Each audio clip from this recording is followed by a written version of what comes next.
few years back, it was hard to imagine a good smartphone within the 10,000 rupee budget. Now, the problem is completely different. It's hard to choose one from the thousands of options available. But don't worry, it will help you make the right choice. Mind you, this is not a countdown and the phones are not in any specific order. However, depending on your requirements, you can choose any one of these and you won't be disappointed. Here are the top 5 options currently available in that budget. First on the list is the Huawei G330 from the third largest mobile phone manufacturer in the world.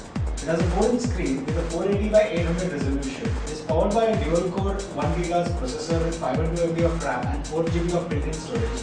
There is also the microSD card slot to expand it further. There is a 5 megapixel autofocus camera at the back with flash that will help you with photography. And of course, it runs Android ICS 4.0. This is the only single SIM Android phone in the list.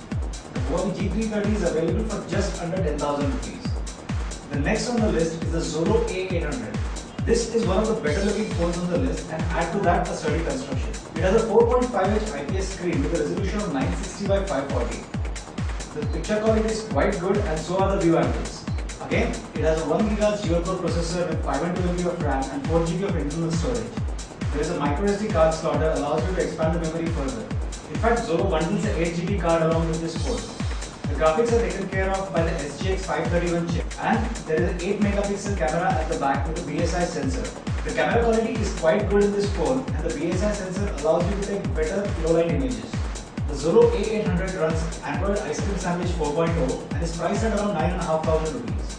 Next is the Micromax Canvas 2 A110. Now, if you love big screen phones or the world that we love to hit, tablets, this is the phone for you. The Canvas 2 has a 5-inch screen.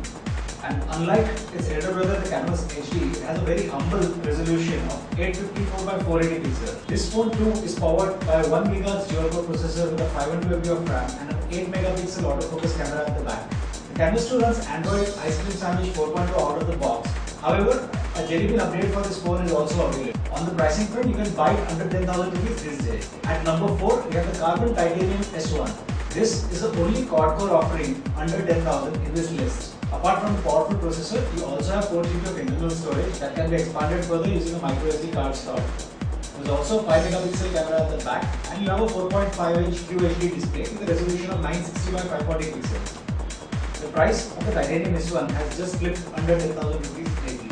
Now it's time to move away from the Android option, something that we couldn't have said a week or two back. So here's a Windows Phone 8 option, the Nokia Lumia 520. I'm sure you've already seen the detailed review of the Lumia 520 that we did recently. In case you haven't, I would advise you to. But anyway, here are the highlights. It is powered by the Snapdragon S4 chipset with a 1 GHz dual-core processor, 512 MB of RAM and 8 GB of built-in storage. And since it's a Windows 8 device, you also get a memory card slot which allows you to expand it further by another 64 GB. It has a 5 megapixel autofocus camera at the back which is quite impressive. Unfortunately, it lacks a flash. So this is not an ideal device for low light photography, but other than that, it's a very good all-round device for that price.